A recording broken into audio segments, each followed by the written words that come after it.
La delimitación del contenido de la obra no fue realizada con la intención de elaborar un planteamiento sobre lo originario, sino sencillamente para realizar un planteamiento filosófico riguroso que a la vez fuese un planteamiento político concreto.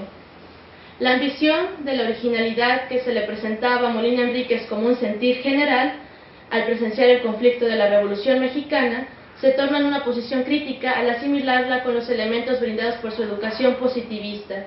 En lugar de perseguir un sueño que se esfumó en el pasado, el pensador mexiquense matiza su actitud intelectual al afirmar, en su obra estudiada para este texto, que, lo cito, las cuestiones sociales de nuestro país ofrecen amplísimo campo a la observación, al estudio y a la meditación. Ante el positivismo, Molina Enríquez opta por complementar las herramientas propias del empirismo con herramientas analíticas y frente al entusiasmo, en lugar de sostener y afirmar al pasado como la época auténtica de la historia política mexicana, se ubica en un presente ambiguo e intenta justificar una unificación biológica, geográfica, social e histórica a través de la recolección de datos, la clasificación de estos y la reflexión social y humanística sobre las cualidades más sobresalientes obtenidas por los datos. De esta manera, lo social inicia con una actitud empirista, con la recolección de datos y finaliza con la reflexión filosófica. El cientificismo es abandonado y el entusiasmo sin fundamentos es suplido por una visión humanística apegada a lo concreto. Este intento complejo de unificación será la nación, la cual pretende ser un proyecto político que surja no solo desde las particularidades culturales, sino desde la vida misma. Este hallazgo en un pensador mexicano y positivista del siglo XX no debe ignorarse, dado que la relación entre la política y la vida, tópico frecuente en nuestros días en expresiones como biopolítica y biopoder, posee un pasado teórico en nuestro país. Pasado que suele no considerarse para las investigaciones actuales por una idea equívoca sobre el positivismo mexicano del siglo XX, dado que se cree que entre los intelectuales de aquella época reinaba una actitud sobre la ciencia y que obviamente es una actitud inflexible. Pero, ¿acaso el esfuerzo de conjuntar en una reflexión los problemas sobre física, química y biología para sentar las bases de un proyecto político no es ya un intento de superar cierta visión epistemológica? La nación, para Andrés Molina Enríquez, surge no solo desde el entusiasmo poético que la considera como un altar y de los anhelos históricos por encontrar el origen de un pueblo, surge desde, lo cito, las funciones primordiales de la vida, la existencia y la reproducción. No puede haber proyecto político sin el afán de existir y de reproducirse, pero no solo por parte de los hombres, sino de los seres vivos que habitan una región determinada. Por ello, en el apartado sobre el problema político, el mexiquense nos brinda una sección que se llama o la titula Apuntes científicos sobre los orígenes orgánicos de la patria. De esta manera, la patria no es solo un asunto sobre la soberanía o las leyes, presupuestos frecuentes en la visión positivista, sino un asunto vital.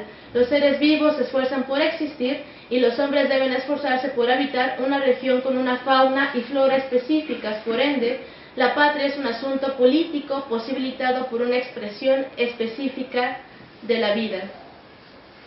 Dado lo anterior, se afirmará que todo instinto social de agrupación tendrá como razón de ser lo orgánico. En otras palabras, el pensador a estudiar se opone a la idea de pensar la necesidad de asociación entre los hombres como un simple entusiasmo, como efecto de la bondad o como un impulso innato.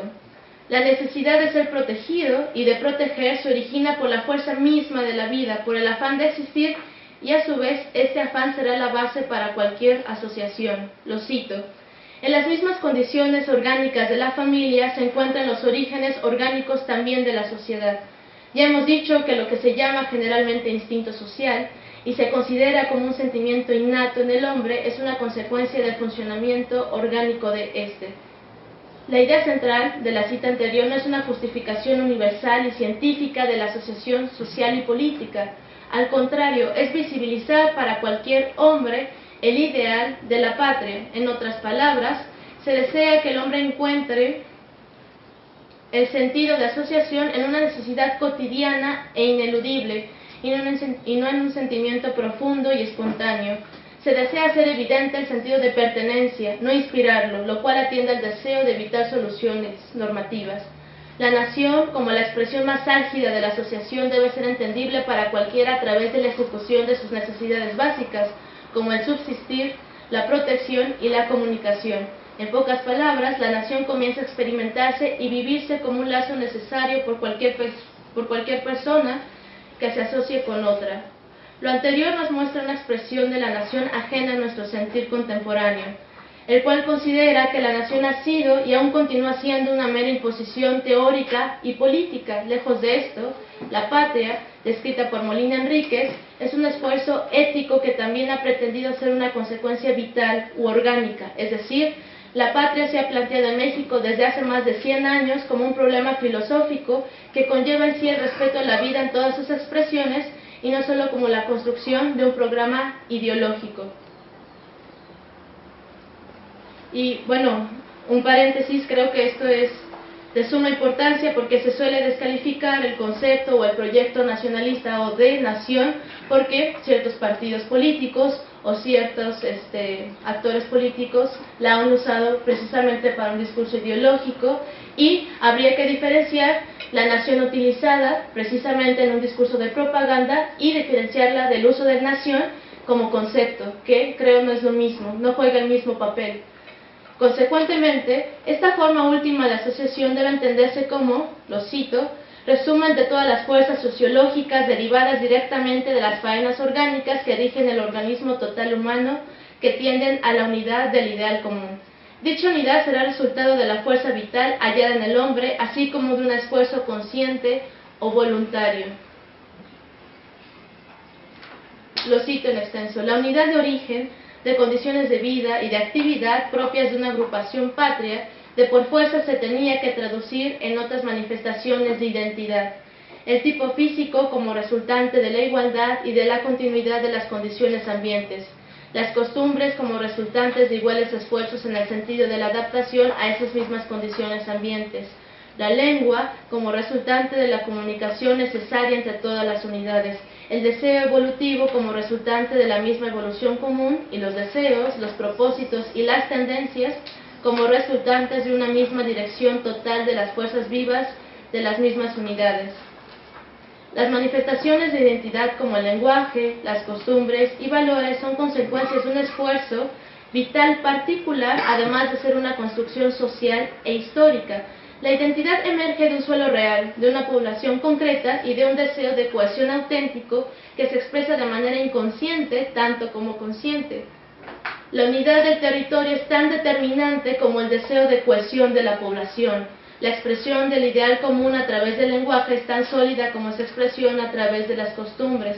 Esforzarse por el ideal de la unidad común es esforzarse vital y socialmente en términos del autor de los grandes problemas nacionales.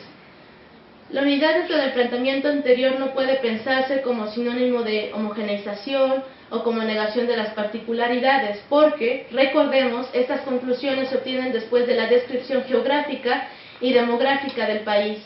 Molina Enríquez afirma la unidad de la patria solo después de actualizar los datos, de mostrarnos las cualidades concretas de la población.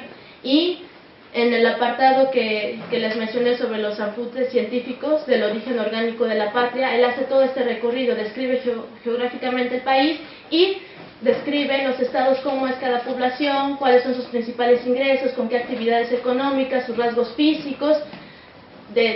Lo hace en distintas maneras por estados, pero también por criollos, por indígenas. Todas estas agrupaciones también las describe, no solo en términos fisiológicos, sino también en su propia ideología, qué aspiraciones tiene cada grupo, cada sector de la sociedad en este momento, y de acuerdo a ello él intenta formar este proyecto político, y solo después de este análisis económico y social de cada sector y de cada estado, que obviamente le faltaron también algunos estados, no pudo hacer ese análisis por completo, él intenta intenta describir un proyecto político, y creo yo esa es una gran aportación que quizás es necesaria en estos momentos, porque nosotros leemos, por ejemplo, los artículos en distintos periódicos, El Universal, La Jornada, distintas revistas, Nexos, Letras Libres, y ¿qué obtenemos? O sea, obtenemos en estos artículos, si bien muchos de estos sí están influenciados por la filosofía o por otras disciplinas, la sociología, la política.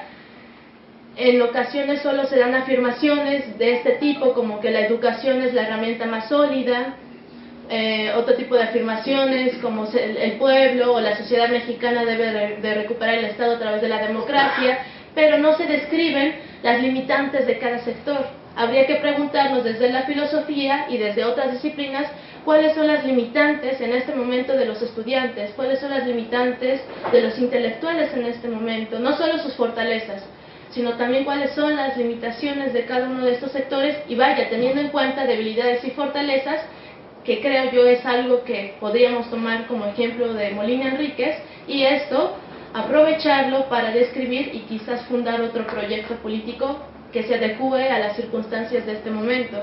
Porque si en algo debemos ser honestos, es que no se suele criticar, o sea, no se suelen evidenciar las limitaciones de los estudiantes, igual lo mismo de los empresarios, y esto no quiere decir que sea una posición o una actitud a la defensiva, al contrario, si se marcan las limitaciones, esto nos permite realmente en serio y de una forma realista empezar las bases para un proyecto político. Y continuando con el texto, Molina Enríquez afirma la unidad de la patria solo después de actualizar los datos, demostrando las cualidades concretas de la población. Por ende, se afirma la unidad con conciencia de la diversidad sin pretender eliminarla. La diversidad para este pensador no es un obstáculo, es un hecho y como tal es ineludible. Sin embargo, la diversidad no merece un respeto o una consideración especial. Las poblaciones étnicas son datos, expresiones concretas de esfuerzos vitales como cualquier otra población. En este sentido, no se desprecian, pero tampoco se valoran en demasía. Se hablaba antes, ¿no?, en una conferencia anterior, que si se pretende o si se le otorga demasiados derechos a ciertas poblaciones o sectores étnicos, se cae también en otra forma de intolerancia. Entonces, creo que este problema ya también había sido tratado por el pensador en cuestión. En este sentido, no se desprecian, pero tampoco se valoran en demasía. Lo importante no es fijar una posición sobre el originario, sino mostrar las cualidades más representativas y con base en estas fortalecer el compromiso político y ético en todas las regiones del país. En síntesis, se halla una solución concreta y realista, por lo tanto delimitada más que limitada, y tal delimitación, en tanto es un acercamiento a lo concreto, es la expresión más comprometida de un proyecto político porque es una alternativa sobre lo presente, no sobre lo que se desea o anhela. Se reconoce la población existente para su organización política desde sus cualidades más representativas, siendo dichas cualidades sus intentos más tenaces por asociarse con los otros. La tenacidad de ciertos lazos sociales no son simples imposiciones, como suele pensarse, por ejemplo, desde el feminismo, que la familia es una imposición. No, también puede pensarse que son los intentos más pertinentes o más persistentes posibilitados por un complejo de consideraciones sociales, históricas, geográficas y demográficas. No solamente es una imposición, sino es resultado de un complejo. Es decir, la voluntad para asociarse es configurada por todos estos aspectos que trascienden nuestros anhelos y juicios. Asociarse es un acto de enfrentamiento con elementos que superan nuestra perspectiva individual. Por ello, la política es un asunto público más que privado, más de organización que de resistencia, porque incluso resistir de manera individual o particular es una muestra de irresponsabilidad así como de egoísmo. Ser político implica saberse limitado y que todo proyecto será impotente no por deficiencia, sino por rigor. Y, tal vez, este sentimiento general de los asuntos políticos es la expresión máxima de respeto hacia el hombre, porque vivir en conjunto es y debe ser el asunto más complejo para la existencia de cualquier ser humano. Dado lo anterior, Molina Enríquez critica la idea de libertad. Lo cito: la libertad en la revolución es una reminiscencia lejana del deseo de independencia que anima a cada organismo sexual hombre por desprenderse de la subordinación de la patria potestad. No puede expresar jamás otra cosa la palabra libertad, porque es notoria la resonancia que encuentran todos los hombres, y por sí misma no significa nada, o significa un absurdo, supuesto que mayor libertad corresponde a un estado social más bajo y a un estado individual más imperfecto. El objetivo de la crítica es evidenciar que la idea de libertad puede ser una actitud irreflexiva, sin fundamento. También la idea de libertad es considerada como un exceso de la actividad especulativa que busca ser disruptiva, pero poco o nada constructiva. La libertad puede ser un obstáculo para el desarrollo personal y social al no comprender que ambos desarrollos se limitan mutuamente. Por ende, no debe abogarse por la liberación, sino por la comprensión, la delimitación y la organización. Sin embargo, la noción de delimitar lo que es la nación o la patria como un problema de la filosofía política también permite distinguirlo de otras asociaciones a la vez que se aumenta su significado como concepto y su riqueza como proyecto. Lo cito: la palabra patria no es sinónima de raza, de pueblo, de sociedad ni de Estado. La palabra patria, como venimos diciendo, responde a la idea de agrupación familiar. La palabra raza, en su sentido amplio, responde a la idea de agrupación de unidades humanas de idénticos caracteres morfológicos derivados de la igualdad y de la continuidad de las condiciones generales de la vida. La palabra pueblo responde a la idea de individualidad colectiva suficientemente diferenciada de las demás colectividades constituidas por unidades humanas. La palabra sociedad responde al concepto orgánico que la biología ha dado a toda agrupación humana, en que existe una mutua dependencia de vida y de funcionamiento en las unidades componentes. La palabra Estado responde a la idea de organización política, en que para la existencia social interior y para la acción exterior las relaciones sociales se han cristalizado en leyes escritas. Una patria puede ser una raza, un pueblo, una sociedad, un Estado, pero lo más importante, un Estado, una sociedad, un pueblo, una raza, no son siempre una patria. El proyecto nacional planteado por Andrés Molina Enríquez trasciende las limitaciones que contienen vocablos como pueblo, raza o Estado. No obstante, retoma las características más representativas y sólidas de cada asociación para incluirlas en un concepto político complejo. Por ende, la patria es el ideal de unidad común en donde se hallan los elementos morfológicos y culturales de una población, los elementos geográficos de un territorio, la reunión de los esfuerzos orgánicos concretados en una sociedad determinada y las configuraciones políticas expresadas en términos jurídicos dentro del Estado. La nación es la unidad, la idea de unidad en todos estos elementos concretos y sociales. Como conclusión, entendido así el término nación, deviene en un planteamiento filosófico riguroso y un proyecto político concreto, siendo la consecuencia más importante de este planteamiento la ruptura con las posiciones entusiastas y cientificistas de su tiempo, así como también en nuestra época nos permite criticar las posiciones entusiastas y analíticas en las cuales el esfuerzo por analizar lo presente o concreto no siempre se expresa. Por ello, un pensador como Andrés Molina Enríquez nos invita de nuevo a conocer nuestra patria, describirla de nuevo y analizar su paisaje en vez de temerlo irracionalmente o negarlo por un exceso de voluntarismo o por desconocimiento. A su vez, nos permite acercarnos a nuestros semejantes con rigor para fortalecer nuestra nación porque, y esta es la última cita, una patria es tanto más sólida cuanto mayor número de hogares contiene y cuanto mayor bienestar comporta la vida en cada hogar. Y eso es todo de mi parte.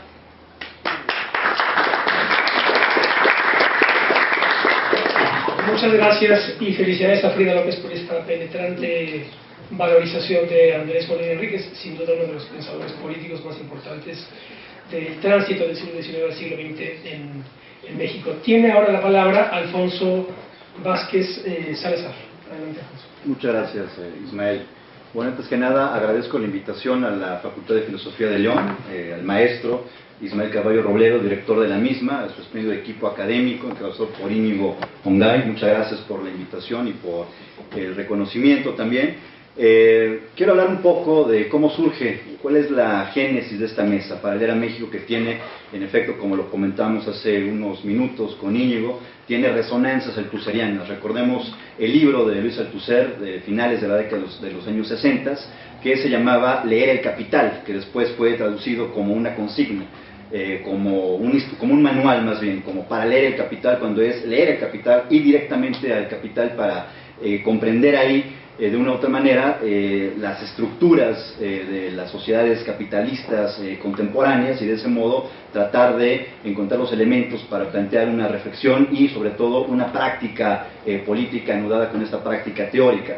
Bueno, nosotros, un grupo de colegas, tanto estudiantes brillantes como Frida, y otros profesores también de la facultad, decidimos recuperar la tradición del pensamiento político mexicano en autores como Andrés Molina Enríquez, como Justo Sierra y Gabino Barreda, y también como Emilio Rabasa, para hablar ya de una tradición de una filosofía política mexicana. Si se ha hablado ya de que la filosofía en México ha desarrollado por sí misma ya una tradición de pensamiento propio, al que José Gauss identificó como filosofía mexicana sin más, bien podemos acotar aún más ese campo teórico y hablar de una filosofía política mexicana, constituida desde mitades del siglo XIX, que se da a la par de un proceso de estructuración política de la nación mexicana. En ese sentido, planteamos la necesidad, la pertinencia de recuperar estos autores para justamente leer a México, tener los elementos para dar una visión adecuada de sus principales problemáticas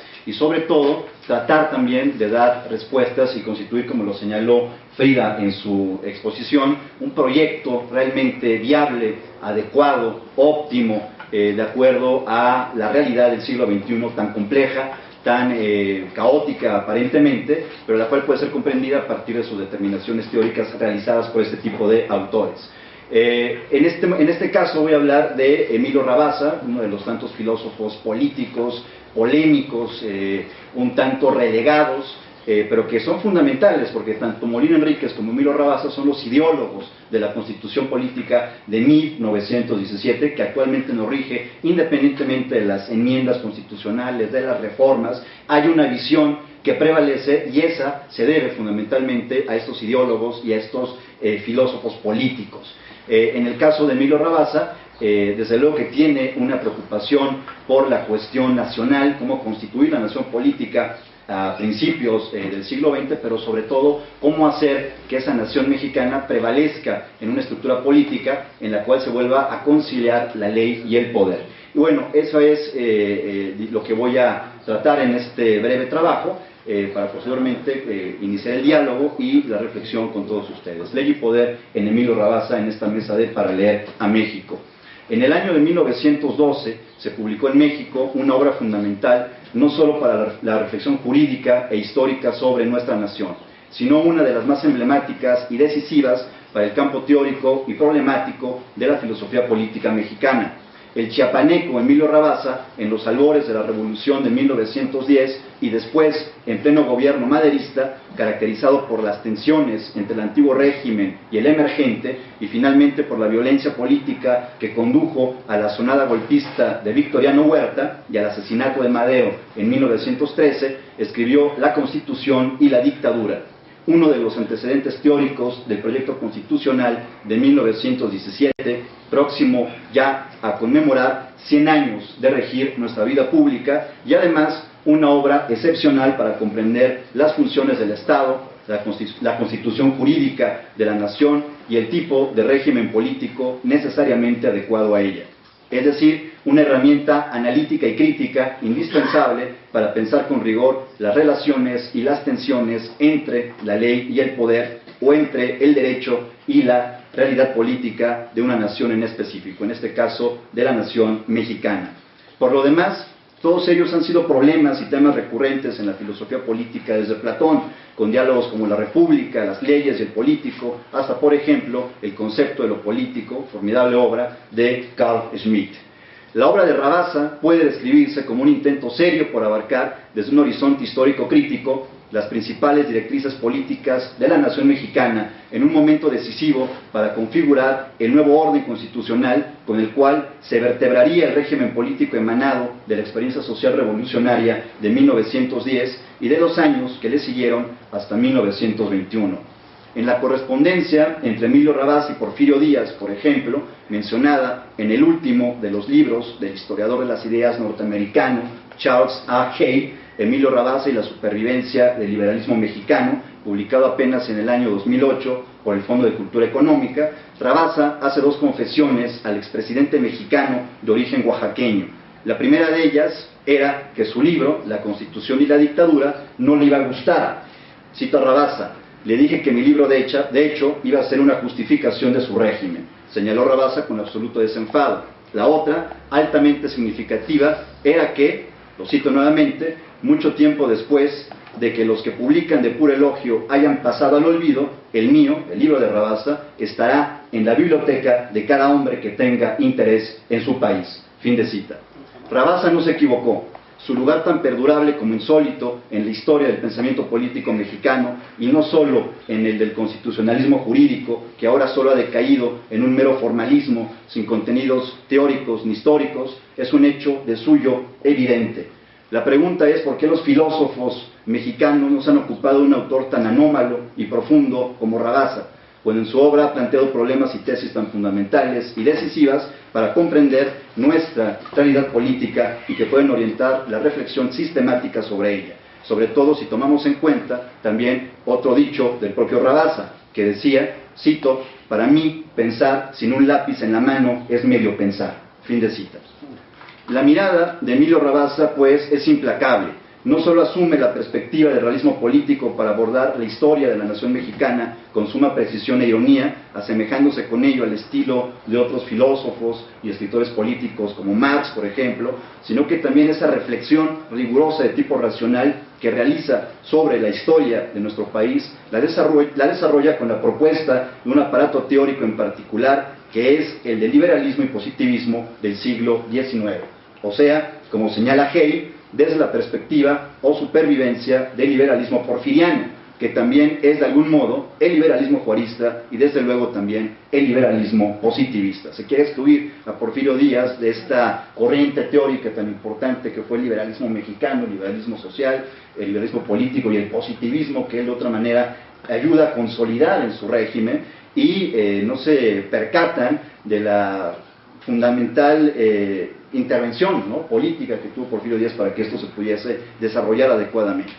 Una de las tesis centrales de la obra de Rabasa es la de afirmar la necesidad de pensar el orden constitucional siempre en función de la realidad política nacional. Y desde esa óptica es necesario abarcar el análisis de la correlación de las fuerzas políticas existentes, las costumbres y las tendencias ideológicas y sobre todo el propósito fundamental de fortalecer al Estado y a sus instituciones, aunque de manera particular al Poder Ejecutivo, ya que sin este es impensable el adecuado ejercicio del poder político y la viabilidad de todo proyecto de gobierno.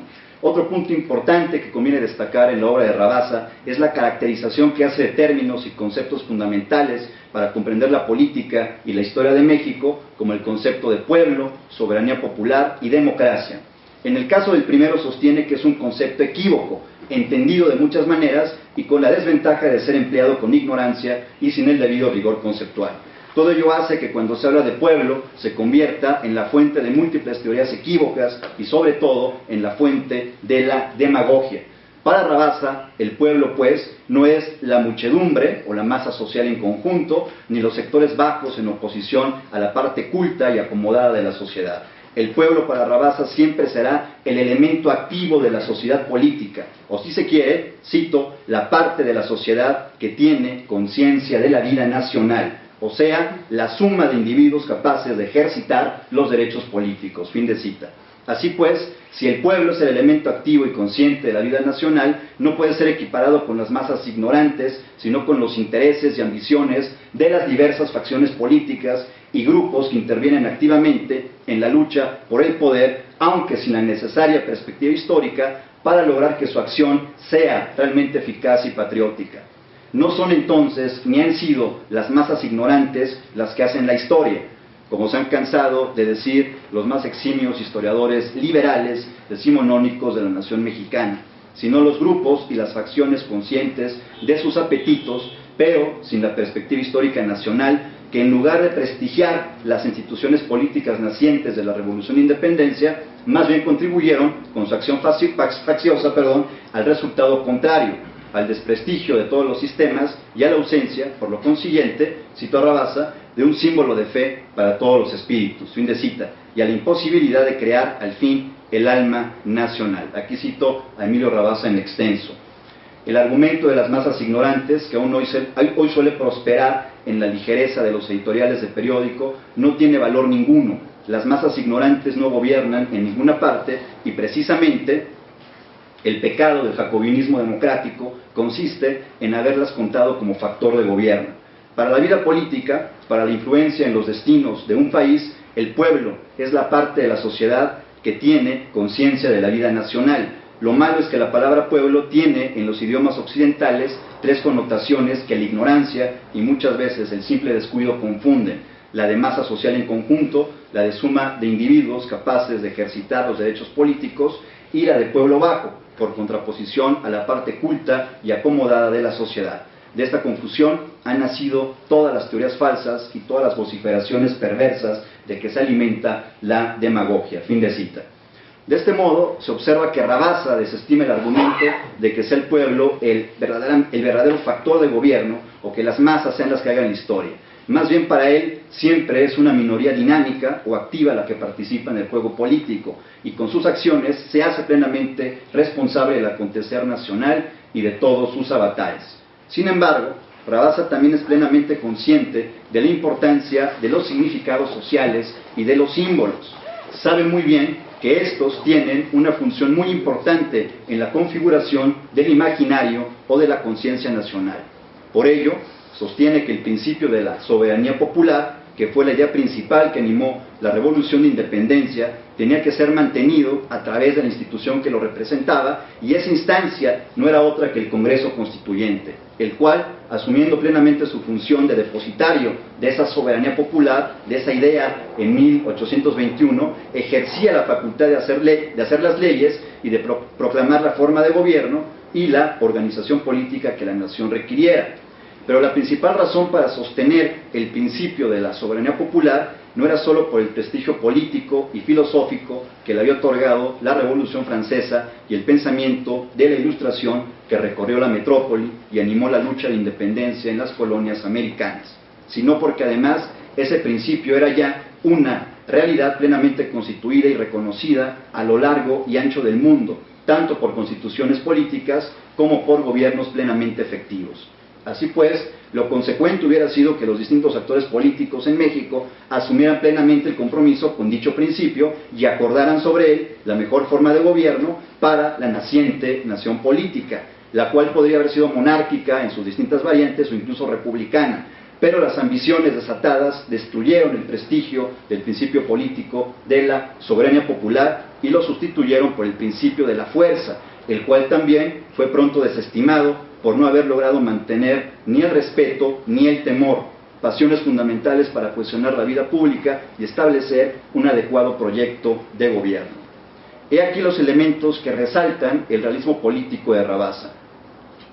Su análisis histórico de la realidad nacional no parte de una idea asumida de manera dogmática, sino de la conveniencia con la realidad efectivamente existente. Es decir, como señala Maquiavelo, no parte de la representación imaginaria de la cosa pública, sino de la realidad efectiva de ésta.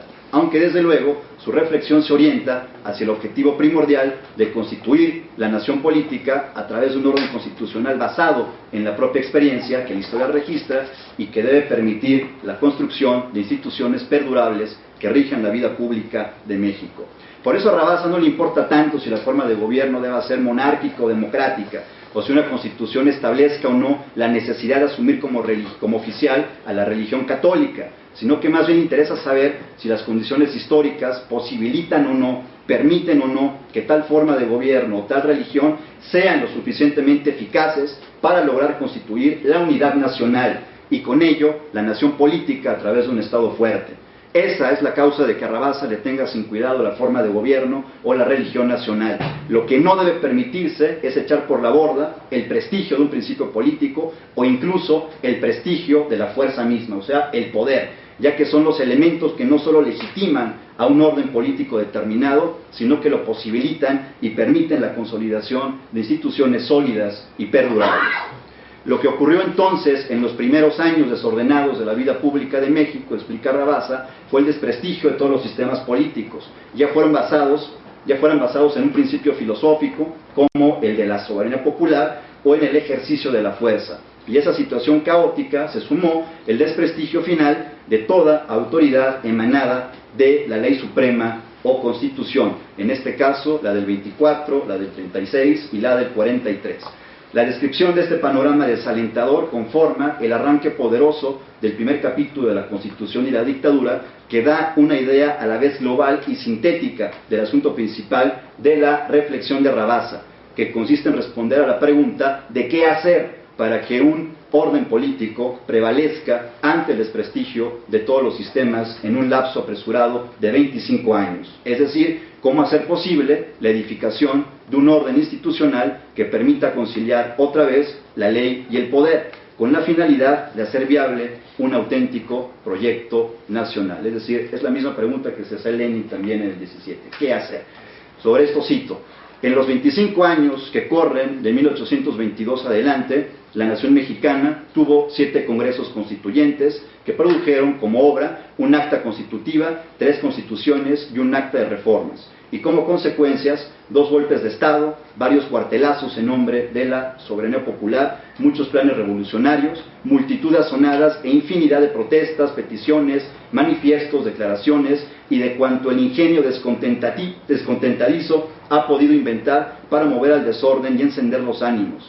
Y esta porfía de la revuelta y el desprestigio de las leyes, en que los gobiernos solían ser más activos que la soldadez, que las facciones, y en que el pueblo no era sino materia disponible, llevaron a aquellos el contingente más poderoso para aniquilar la fe de la nación, con la disolución violenta de 2 congresos legítimos y la consagración como constituyentes de 3 asambleas sin poderes ni apariencia de legitimidad. Fin de cita.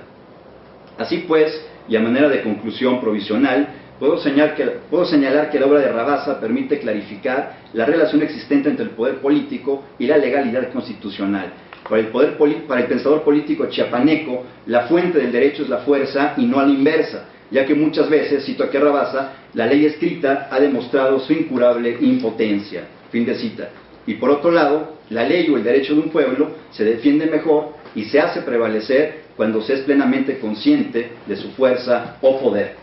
Sin embargo, cuando se desprestigia la fuerza, el derecho o los principios políticos que la estructuran, se abre la puerta para la lucha de facciones y todas las consecuencias desastrosas que se siguen de ella: azonadas, levantamientos, revoluciones y la disminución de la fuerza institucional tan indispensable para que una nación cumpla con su evolución política y con su ciclo de desarrollo. Bueno, por esa razón, Rabassa fue un crítico agudo de la Constitución de 1857, ya que esta, al ser el resultado de la tensión de las fuerzas políticas enfrentadas en ese momento histórico, se mostraba impotente para el mínimo ejercicio del poder político, y con ello estableció las condiciones de lo que Rabassa llamó la dictadura democrática de Juárez y después de Porfirio Díaz. Por eso, una vez que Rabassa critica la Constitución del 57 por haber abierto la puerta a estas dictaduras democráticas, que si bien se basaban en los principios mismos de esta Constitución, en realidad lo hacían para justificar sus acciones de gobierno y para llevarlas a cabo extralegalmente.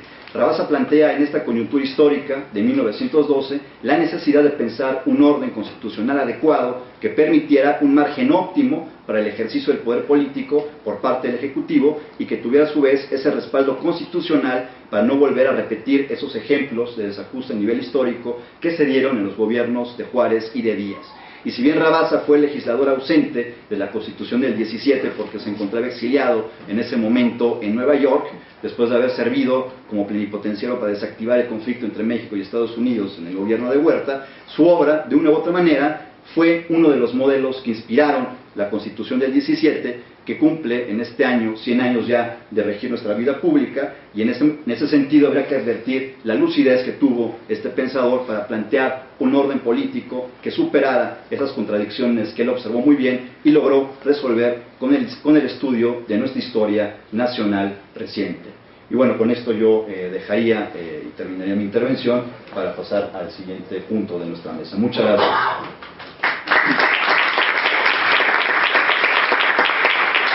Muchas gracias a Alfonso Vázquez. Ahora que nos explicas las razones que persigue la organización de este seminario, de este grupo de trabajo, pues cobra mucho más sentido e interés el análisis y rescate de estos autores decisivos. Estaba viendo que Emilio Rabassa vive entre 1856 y 1930 y Molina Enríquez entre 1865 y 1940, son prácticamente contemporáneos.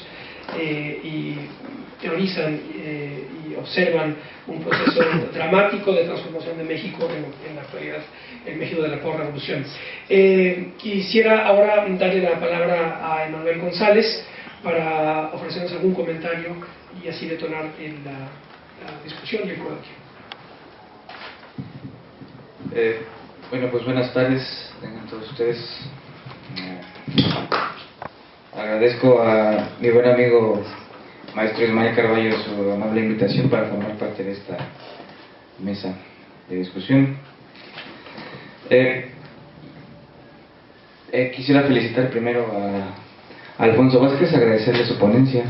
Parece que tenemos por ahí a nuestro propio Pareto o a nuestro propio Mosca funcionando y no lo sabíamos. Es decir, y lo que yo quisiera hacer es una pequeña puntualización a este afán del seminario que han organizado. Primero, pues, bueno, el título de esta mesa es para leer a México, Estado, Progreso y Poder en la filosofía política mexicana de los siglos XIX y XX. Es decir, tenemos una constelación de pensadores y escritores que abarcan desde Lucas Alamán hasta, bueno, hasta, digamos, Morín Enríquez como los grandes nombres fundadores. ¿Qué quiere decir esto? Quiere decir que el problema fundamental al que se enfrentan todos estos pensadores o escritores es qué hacer con lo que nos ha dejado el virreinato, con la estructura política, demográfica, social, etcétera, que hemos heredado de los 300 años de dominación española, ¿no? Bien, este problema que domina es la falla geológica que atraviesa la obra de estos pensadores, hace que la respuesta que den a este problema no sea exclusivamente mexicana. Es decir, porque este es un problema que comparten con todas las repúblicas americanas que aparecen exactamente al mismo tiempo que México, y que por lo tanto también deben de ser observadas con atención, porque son el contexto en el cual estos pensadores están trabajando. Es decir, sí, es una filosofía mexicana, por decirlo así, de manera nominal, pero yo diría que sobre todo es una filosofía hispánica, en la medida en que podamos delimitar geográficamente este conjunto de problemas, porque resulta que esta estructura a la que hay que heredada, a la que hay que transformar de alguna manera, porque bueno, han desaparecido los fundamentos materiales y simbólicos que le daban sustento anteriormente. Ha desaparecido el rey como figura que estaba en la cúpula dominando, digámoslo así, simbólica y administrativamente la estructura estatal. Ha desaparecido el referente peninsular como, por lo menos, obviamente, intencionalmente ha desaparecido, porque esto en realidad nunca sucede, efectivamente. Ha desaparecido el referente peninsular como modelo a partir del cual trabajar las propias materias locales, y ha sido reemplazado por otros referentes, Estados Unidos, Francia, fundamentalmente. Bueno, esa sería una primera puntuación, subrayada, digamos. Es decir, esta problemática no es exclusivamente mexicana, sino propiamente hispánica, ¿no? O para decirlo de otra manera, esta filosofía mexicana es también, al mismo tiempo, no porque deje de ser mexicana, una modulación de un problema hispánico en general. Nada más como un motivo de comparación, cito a Domingo Faustino Sarmiento, un argentino que es 2 generaciones previo a Andrés Molina Enríquez, que es el que voy a comentar con alguna atención enseguida. La solución que él propone, bueno, porque hay que recordar que Argentina, el virreinato del Río de la Plata, forma parte más bien de la periferia del Imperio Español, es decir, es el límite septentrional que nunca termina de integrarse completamente a la corriente principal del imperio, digámoslo así, en cuyo centro estaban México y Perú, por lo menos en el ámbito americano. De manera que tenemos un problema muy distinto en Argentina al que hay en Perú o en México, derivado sobre todo de las, bueno, entre otras razones, de las condiciones que han encontrado los españoles cuando llegan ahí.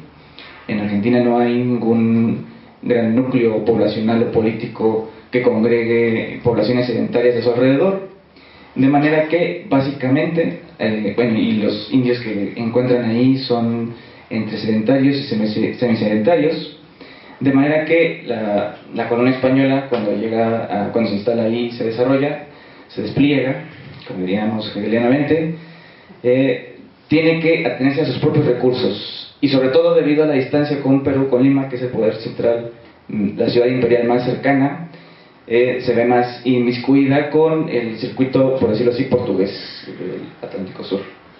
De manera que nunca tenemos en Argentina este problema del mestizaje, ni de la relación de convivencia íntima entre españoles e indígenas, y cuando finalmente logran constituirse de manera muy temprana, como una república independiente, el conjunto de problemas demográficos y políticos a los que se enfrentan son muy distintos a México, en que sí se da esta implantación, digamos así, en Argentina los españoles han conocido una implantación directa sobre el terreno americano, mientras que en México los españoles han conocido un injerto. Ellos han venido y se han injertado, por decirlo de alguna manera, por usar una metáfora botánica, se han injertado en el gran árbol indígena que existía aquí. Entonces es a través de este injerto que ellos implantan, no directamente como en el caso argentino o como en el caso inglés en las tres colonias. De manera que cuando se independizan, digámoslo así, no hay remanentes del antiguo régimen tan potentes en Argentina, en el Reinato de la Plata, como lo hay en México. Y tenemos además este típico problema criollo de, digamos así, odio a lo propio, ¿no? A lo nativo. De manera que cuando se independizan y logran establecer un gobierno, digamos así, estable, viene este señor, Domingo Faustino Sarmiento, y la respuesta que él ofrece para el camino que él ofrece como vía de salida del punto muerto español o hispánico, por decirlo así, es, por un lado, exterminar a aquellos pequeños núcleos demográficos y políticos que hayan podido verse intoxicados, por decirlo así, de virreinato, que son fundamentalmente las poblaciones semimestizas, mestizas parcialmente, que se desarrollan en las grandes pampas, que son los famosos gauchos. Dice él, ellos son defensores de un modo de vida que ya no es aceptable para un decimonónico progresista, liberal, avanzado, etc. Entonces hay que apartarlos definitivamente y sustituirlos por inmigración europea, digamos así, selecta, es decir, fundamentalmente germánicos y anglosajones. Vemos así, y que por otro lado es una respuesta completamente distinta a la del Moliente, que es 2 generaciones posterior, forma parte de una corriente ideológica y filosófica muy distinta, pero que debido a la misma diferencia que existe de situación en México respecto a Argentina, ofrece una respuesta completamente distinta a la que ofrece Domingo Faustino Sarmiento, que pasa justamente por más que apartarse o deshacerse de la herencia colonial, abrazarla completamente y darle, por decirlo así, una vuelta de tuerca todavía, ¿no? Ya comento rápidamente, Moliente que ve como uno de los grandes problemas nacionales, si no es que el mayor, la concentración enorme de tierras en unas pocas manos, que además son manos de un segmento de la población muy poco representativo, es decir, los criollos, los descendientes de los españoles nacidos en América durante la colonia. Y dice, hay que aniquilar este problema para traer finalmente la paz sobre todo, pero también la prosperidad a esta nación. Sabemos, sin embargo, dice Molina Enríquez, que estas prácticas, tanto económicas como sociales, están profundamente arraigadas, porque la gran concentración de tierra es pues la hacienda, nada menos. Es decir, y entonces no hay manera, digamos así, de convencer a todos los hacendados de desprenderse altruísticamente de sus grandes propiedades. Debemos de crear, porque no existe, es decir, existe pero parcialmente el Estado que a duras penas, mal que bien, logra fundarse en México después de la expulsión de los franceses en 1867. Es un Estado que todavía arrastra muchas reminiscencias de el gobierno anterior, del anterior régimen colonial, que tienen que ver sobre todo con la posición, digamos así, de racial y su significación en clases sociales, ¿no? Es decir, las clases, por decirlo así, blancas, son las que predominan sobre una vasta mayoría que no es blanca, sino, pues por decirlo así, es marrón. Entonces, el problema aquí es que debemos hacer renunciar a estos propietarios criollos de sus grandes propiedades, y no podemos hacerlo, digamos así, pacíficamente, ni, como se dice ahora, concientizándolos acerca de la necesidad objetiva de cada uno de ellos de desprenderse de estas grandes propiedades, porque bloquean la circulación del capital, impiden el acceso a la tierra y el ingreso al mercado económico de una buena parte de la población, etcétera. No hay manera de hacerlo de manera pacífica. Tenemos que crear un tercero sobre el cual apoyarnos para obligarlos a desprenderse de estas grandes propiedades, y este tercero es el Estado. Ahora bien, este Estado tiene muy poco que ver con el Estado típicamente liberal, desprovisto de autoridad moral, digamos, y jurídica para coaccionar a los individuos. Dice Molina Enríquez, lo que hay que hacer es justamente darle estas atribuciones coactivas, jurídicas y morales al Estado para obligar a los individuos a renunciar a su propio egoísmo, con lo cual llega a tocar un poco un tema hegeliano, ¿cuál es el papel del Estado? Es la renuncia al egoísmo, ¿no? Es, en parte, por supuesto, no es que sea todo lo que sea el Estado, pero digamos que en términos prácticos el Estado es la figura que obliga a los individuos a renunciar a sus egoístas y muy particulares intereses. Y entonces recibe un régimen que se declara a sí mismo como liberal, que se declara a sí mismo como que no le atañe estos asuntos, es decir, no le atañe la redistribución de la propiedad, sino que debe de ser resultado de la libre concurrencia, ¿no?, definida de manera puramente formal. Y entonces viene Molina Enríquez y dice, no, el Estado debe hacerse cargo de vigilar una distribución, ya si no equitativa o justa, por lo menos que permita desbloquear ciertos coágulos económicos y sociales para que esta riqueza que está siendo retenida de manera completamente improductiva en ciertas propiedades se abra al mayor número de habitantes del país. Y resulta que el fundamento de esta revitalización del Estado es el recuerdo del papel que jugaba el Estado durante la colonia. Y cito extensamente a Molina Enríquez. Él es uno de los padres del artículo 27 de la Constitución de 1917, en que el Estado reclama la propiedad, dice la Nación, pero digamos así, en términos prácticos, el Estado reclama la propiedad del territorio nacional, y dice, esto es en el anexo a su gran libro Los grandes problemas nacionales de 1909, un anexo que añade, o que se añade en las ediciones últimas del libro, que no forma parte propiamente del libro, sino que es una producción que hizo posteriormente, después de los trabajos de la Constitución, y aquí ofrece una, digamos así, aquí nos muestra cuál es el ejemplo que nos ha inspirado.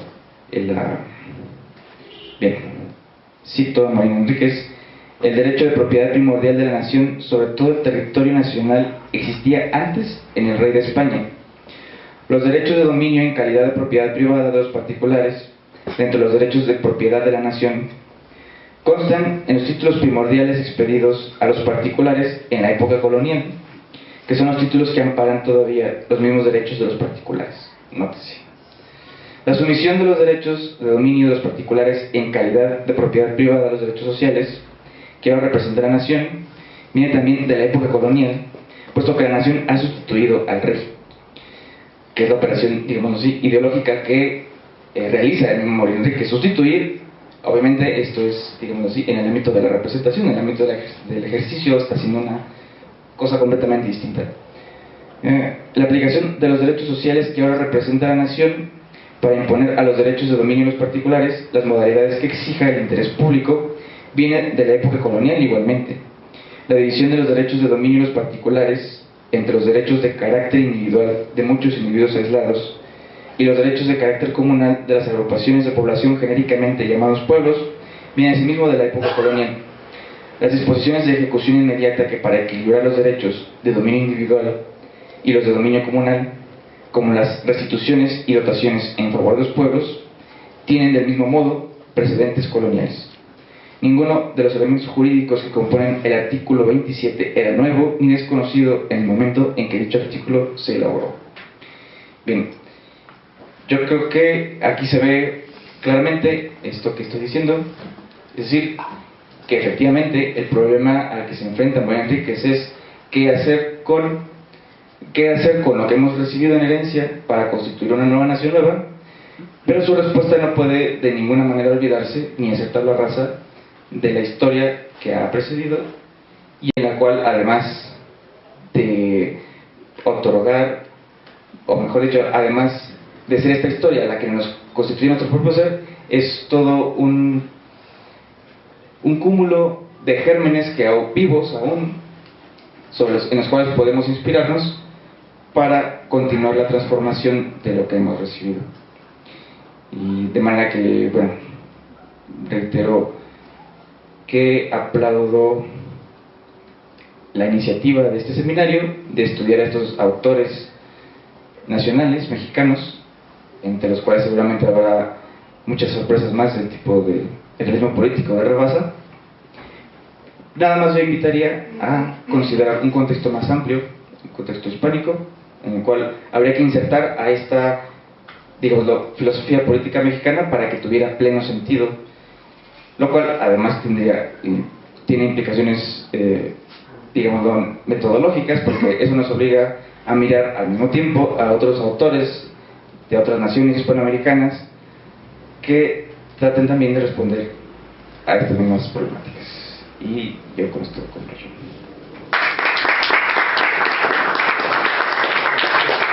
Espléndida intervención de Manuel, muchas gracias, porque complementa perfectamente bien las exposiciones anteriores al incorporar el problema de la configuración de la nación política mexicana en un contexto continental, y además retomando la tesis de que en realidad ese proceso del 19 y del 20 es una reorganización de variables que estaban implantadas históricamente durante el virreinato. Marín Enríquez recuerda precisamente, por ejemplo, que la idea de propiedad no existía en el mundo prehispánico, y entonces que en realidad la idea de propiedad que después se reorganiza en el constituyente es la idea del derecho romano, ¿verdad?, que se implanta en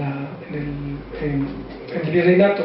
El contraste aquí es abismal, de registros dramáticos entre la mesa original, ¿verdad?, la mesa de la primera de la mañana, porque se habla de la multiculturalidad, etcétera, cuando en realidad Marín Enríquez hubiera hecho reventar la mesa, ¿verdad? Se hubiera levantado y se hubiera ido. Y la basta también porque Marín Enríquez, yo recuerdo aquí que me sorprendió que en la edición de de ERA, son como 7 páginas se basa en los datos de Manuel Orozco Iberra, ¿verdad? Y pone todos los pueblos indígenas que para esos momentos existían, y yo no los conté todos, obviamente hice el cálculo, ¿no? Y eran 744 grupos indígenas, ¿verdad? En esos momentos. Y entonces Molina Enríquez dice, claro, el asunto es unificar todo esto, y además sin idea de propiedad. Entonces, claro, la multiculturalidad aquí no sirve, en fin, estalla por los cielos la idea de multiculturalidad, ¿verdad?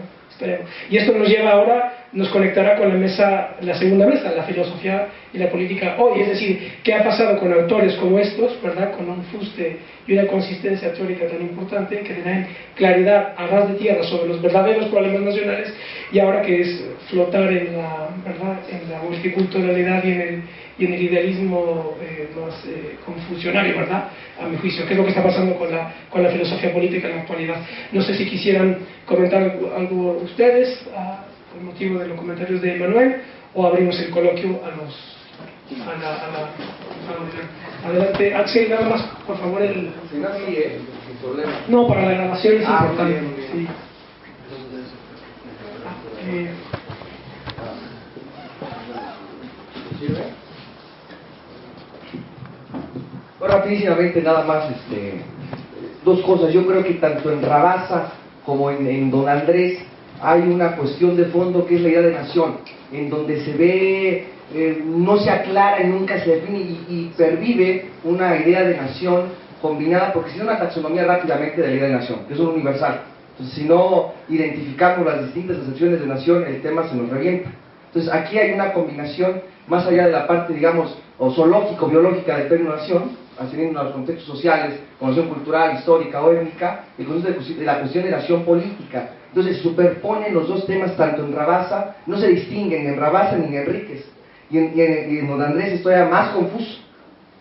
Hernando Córdoba, como referencia rápidamente, tiene un artículo que publicó en Hechos en el 90 y algo, que se llama Nación y Nacionalismo en México, en donde, bueno, ahí se ve, sí, algo así. Entonces, bueno, en el artículo, la conclusión a la que llega, tratando de Andrés Molina Enríquez, llega a afirmar la conclusión de Córdoba relacionado con esto, es que la nación, así sin especificar mucho, solamente es posible en una especie de régimen socialista, finalmente, por la de igualación de los ciudadanos.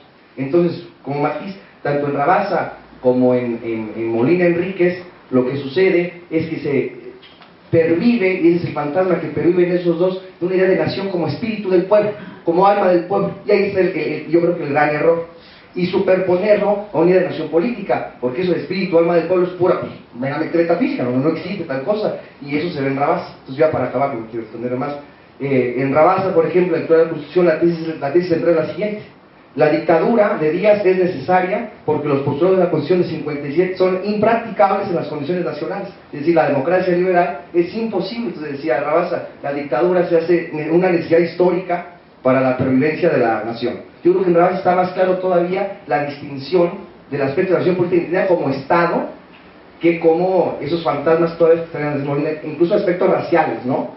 Es decir, los mestizos, pero los mestizos y tal, incluso Rabasa con cuestiones del clima, geográficas, y matizando que yo creo que lo que se puede extraer de ahí es la siguiente conclusión, que ya la decía Suizman, vamos a reforzar eso, que la nación política, o sea, el Estado nacional, necesita irremediablemente, incluso para un sentido democrático, la refundición de esos grupos y de esas distintas expresiones culturales, si quieren, grupos indígenas, etcétera, en la nación política, en el Estado nacional, sino aquello está. Eso es todo lo que quiero decir. Lo pongo aquí.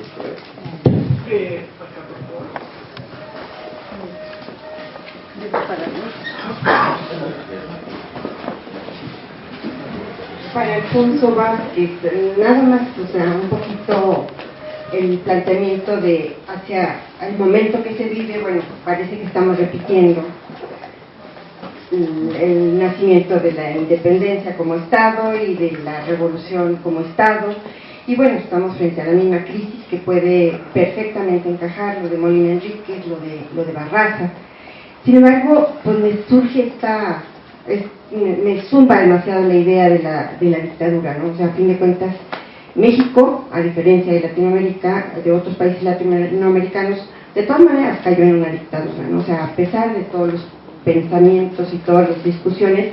De todas maneras, esta misma Constitución y esta tendencia del hispanismo social, político, que nos corresponde por todos los nexos históricos e ideológicos, pues parece que estamos condenados a la dictadura. Y entonces aquí yo te preguntaría, pues lo que queda sobre la mesa es volver a repensar la dictadura, hacia dónde la vamos a dirigir ahora, porque parece que no nos podemos zafar de una dictadura como naciones, ¿no? O sea, entonces eso lo dejo así como sugestivo, no pretendo la respuesta, pero bueno, me provoca demasiadas cosas, ¿no? Gracias.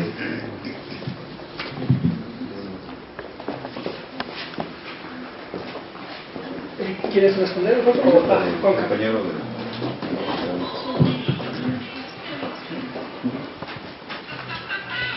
Bien, en primer lugar yo quiero saludar este esfuerzo, me parece muy loable, pero considero que es una tarea tremenda. Antes de entrar a hacer comparativos con América Latina, creo que sería bueno recorrer toda nuestra historia, desde la lucha por la independencia, pasando por la reforma y todos los movimientos sociales, para ver cómo se han gestado ideas y constituciones. Por ejemplo, yo recuerdo del artículo 27 constitucional que hay una frase que no está en la del 57. La propiedad es originaria del Estado, que rompe con el derecho natural de la del 57, que le atribuye a un derecho del individuo, por ejemplo. Y habría que rastrear de dónde viene ese planteamiento, porque tiene una profundidad que hasta hoy de alguna manera impide ciertas cosas. Yo no creo que un solo hombre pueda ser el artífice de una constitución. Cada uno tuvo su papel, y aquí hay que diferenciar a este tipo de personajes estudiosos de la realidad mexicana en distintos ámbitos de los luchadores populares. Habría que hacer un repaso de los programas previos a la Revolución Mexicana, que son riquísimos, y nos vamos a encontrar con que el 123 fue de obreros, y nos vamos a encontrar con que el 130 tiene una larga lucha entre el poder civil y el clero, que se materializa ahí de una manera diferente a la de Benito Juárez. Entonces yo creo que el tema da para mucho más, y creo que no debemos quedarnos en los autores, sino en las grandes etapas que México atravesó, y en cada una de ellas significar no solo lo que aportaron, sino también lo que vive de lo que aportaron en esa época. Pudo ser positivo en ese momento para las condiciones de México de esa época, y quizá hoy sea contraproducente. Entonces habría que hacer un trabajo académico muy serio, en el que debieran participar pues distintas profesiones, un trabajo multidisciplinar, para poder caracterizar todo esto que es el legado, digamos, que nos dejaron las generaciones pasadas. Gracias. ¿Quieren hacer un comentario los ponentes? Sí. Bueno, estoy de acuerdo en que el esfuerzo debe ser sobre los problemas o los temas, y no enfatizar demasiado en el personaje. Eso es totalmente, más bien estaríamos todos de acuerdo en ello, que la filosofía es la que responde y cuestiona justamente los problemas. Y sobre que estos pensadores se dedicaron a pensar la herencia del virreinato, creo que sí, pero también se enfrentaron a lo que era la revolución, o a cómo evolucionaba la revolución, o qué estaba pasando con la revolución. Una de las grandes quejas de Andrés Molina Enríquez decía, ¿no?, a lo que yo le temo es a la dispersión de la revolución. ¿Cómo puedo hallar yo una solución que encauce a todos estos grupos? ¿Y qué encuentro ahí? Encuentro un amor a la tierra, una relación con la tierra. La tierra es aquello que los une por distintas razones, por razones éticas, también por razones laborales, también por razones familiares.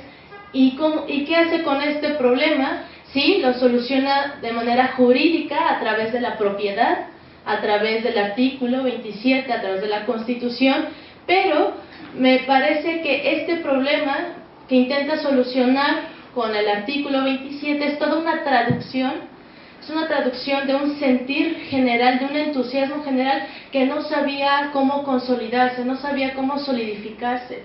Y me parece que es muy importante que a la redacción de este artículo le anteceda a este libro, Los grandes problemas nacionales, porque está pensando en la nación se incluye el Estado, en la nación se incluye la raza, en la nación se incluye la familia, en la nación se incluyen todos estos elementos, que me parece que claro, el Estado es importante para pensar un proyecto político, pero no es el eje. Y me parece que por eso es confuso el fantasma de la razón, porque justamente Molina Enríquez quiere romper con ciertos paradigmas, pero aún no tiene las herramientas conceptuales quizás, y nosotros no podríamos decir, y menos yo que podría decir que ya lo tengo, ¿no? Lo poseo para solucionar el problema, pero me parece que quería romper con ciertos paradigmas. Y eso lo hace sumamente interesante, porque como dije, desde 100 años tenemos a un intelectual que piensa que la nación se origina por el deseo de existir y de reproducirse, no solo del hombre, sino de la fauna y la flora. ¿Y eso qué significa? No es una descripción poética, como Justo Sierra, el hogar, el altar. No, lo que está aquí tratando de decir es: esta nación tiene cierto territorio, tiene cierta flora, tiene cierta fauna y por ello tiene ciertas actividades económicas, y a partir de ciertas actividades económicas tiene ciertas ideologías, y a partir de ciertas ideologías cierta demografía, y entonces es una cadena de efectos. Me parece que eso es muy importante, y eso hace que el fantasma de la nación, que estoy de acuerdo, hay veces que utilizan nación por patria, patria por nación, pero el intento teórico y toda la recolección de datos, que en esos momentos claro que nos parecen insuficientes, pero me parece que la recolección y este intento teórico de lo concreto, lo teórico, y de lo teórico volver a lo concreto, y que sí lo hizo, porque sí hizo esta recolección de datos, la teoría general, y después la redacción de un artículo que traduce todos los deseos de la Revolución Mexicana. Eso es un gran intento, y que por supuesto este intento no hubiese sido posible, o este resultado no hubiese sido posible sin todos aquellos que contribuyeron a la Revolución Mexicana.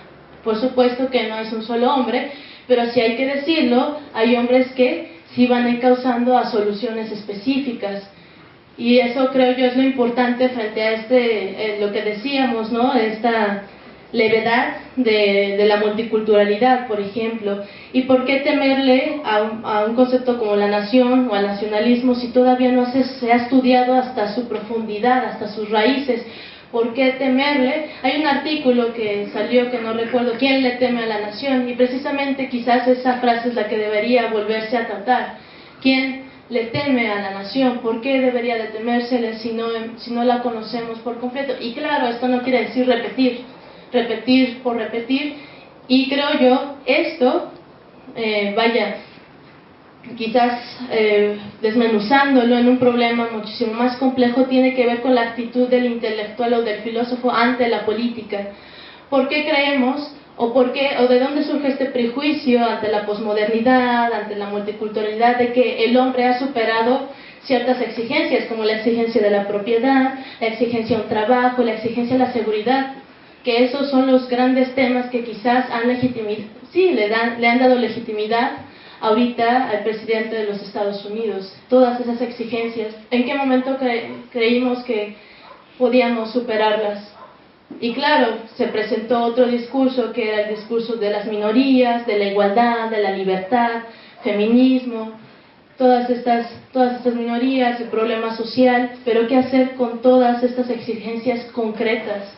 Que por más discurso intelectual, lo dije en un principio, ¿no? La filosofía política jamás va a satisfacer, nunca, porque es la batalla eterna de no idealizar al hombre. Entonces, de nuevo, yo creo que estos pensadores, como tú bien lo decías, ¿no? Cómo plantearles la propiedad a los blancos, no va a ser por un modo pacifista, hay que obligarlos de cierta manera. Lo mismo se debe de pensar, de nuevo, claro, no con las mismas herramientas, pero sí con esta actitud realista, y también retomando la historia política y filosófica de nuestro país. Bien, en efecto yo pienso que hay que pensar la dictadura, pero también hay que pensar la democracia y en última instancia pensar la política y pensarla desde sus determinaciones históricas, desde su complejidad, digamos, antropológica también, desde las afecciones, las emociones, las debilidades, las flaquezas del ser humano, y en ese sentido, en efecto, para Rabasa, la dictadura de Juárez y de Porfirio Díaz fue un hecho histórico necesario justo por la imposibilidad de la Constitución del 57 al darle un peso sumamente amplio al poder legislativo y por lo tanto disminuir la potencia o la fuerza de intervención del ejecutivo, del presidente en turno, se dio paso a estas dictaduras necesarias.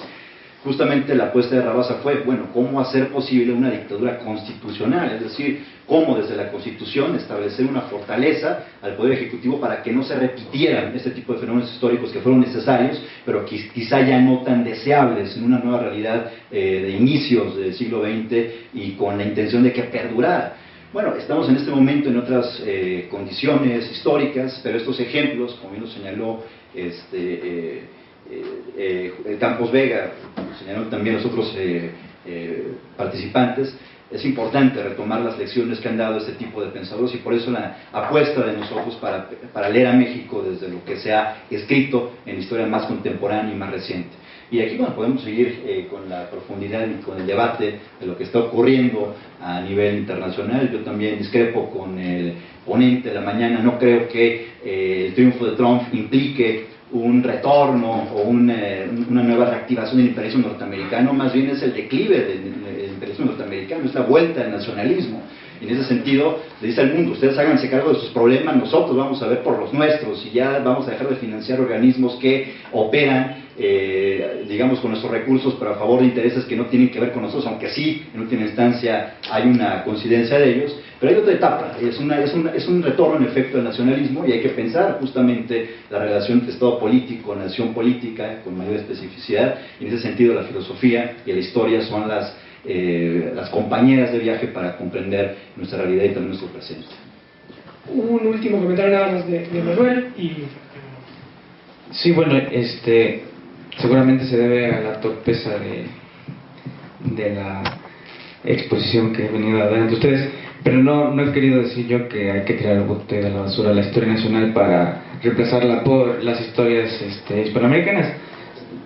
Es sencillamente un poco como una invitación a ver a México funcionando en el marco que le da sentido. Es un poco como tratar de conocer el vaso que está aquí sobre la mesa, ignorando la mesa sobre la que está asentado. Entonces es nada más esto por un lado. Lo otro es que también traté de, aunque seguramente no lo hice notar con suficiente claridad, hacer ver que una cosa es que María Enrique se haya dicho que esto estaba funcionando bien en el virreinato y otra cosa es que efectivamente lo estuviera haciendo, ¿no? Es decir, la operación que hay que usar aquí extensamente, esta distinción hecha por Gustavo Bueno entre ejercitado y representado, porque una cosa es que tenga parecidos formales aquello que se intenta rescatar con algo que estaba previamente, y otra cosa es que estos parecidos formales sean esenciales. Es decir, bien, finalmente una tercera cosa, decir que también María Enrique sería un negador del multiculturalismo como solución para una sociedad política extremadamente heterogénea. Lo que él diría es más bien que habría que establecer una jerarquía en la cual no se anularan los diversos componentes, sino que encontraran un lugar, pero para ello obviamente debe haber una escala valorativa bien asentada, etcétera. Y finalmente, en cuanto a lo de el susto o el escalofrío que produce la dictadura, bueno, yo diría que habría que hacer un muy buen acopio de realismo y no poner el carro delante de los bueyes como hacían los reaccionarios. Traigo el ejemplo de Catón el Viejo, que ha pasado a la historia como ejemplo de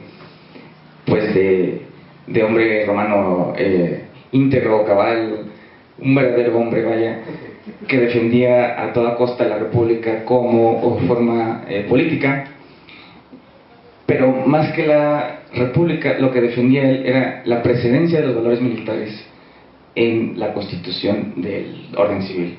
Pues bien, hay que evitar el error de este señor, porque él quería casi prácticamente guerras púnicas para que volvieran a tener vida, pues qué sé yo, la solidaridad, la disciplina, etcétera, ¿no?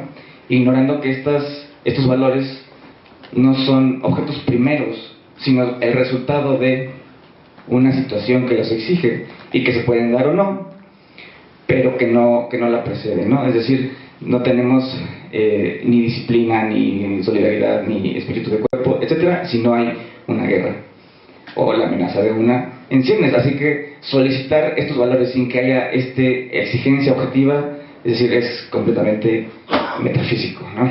Entonces hay que ver qué es lo que exige en cada momento la situación y pues apechugar con ello. Muy bien, muchísimas gracias a Alfonso Vázquez, a Frida López y a Manuel González por su intervención. Los emplazamos a la siguiente conferencia magistral del doctor Victórico Muñoz Rosales, Emeterio Valverde Telles y la historia de la filosofía en México, que arrancará en cosa de 5 o 10 minutos. Ya está aquí el doctor. Muchas gracias.